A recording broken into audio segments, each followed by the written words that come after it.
ফেলে দেওয়া সবজির খোসা দিয়েও যে এত মজার ভর্তা তৈরি করা যায়, এই ভর্তাটা না বানালে বুঝবেন না। পটল ভুনা করেছি, সাথে ছোলাগুলোকেও একটু ভর্তা করে নিলাম।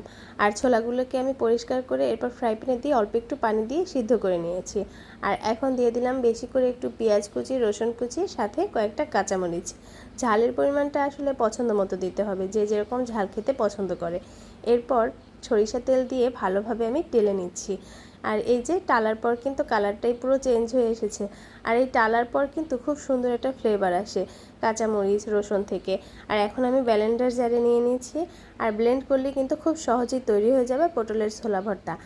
পাটায় বাটার ঝামেলা ছাড়াই ব্লেন্ডারে খুব সহজে এই পটলের ছোলা ভর্তাটা করা যায়। আমি একবার ব্লেন্ড করে নিয়েছি, আর পরবর্তীতে দেখুন একদম মিহি করে ব্লেন্ড করা হয়ে গেছে।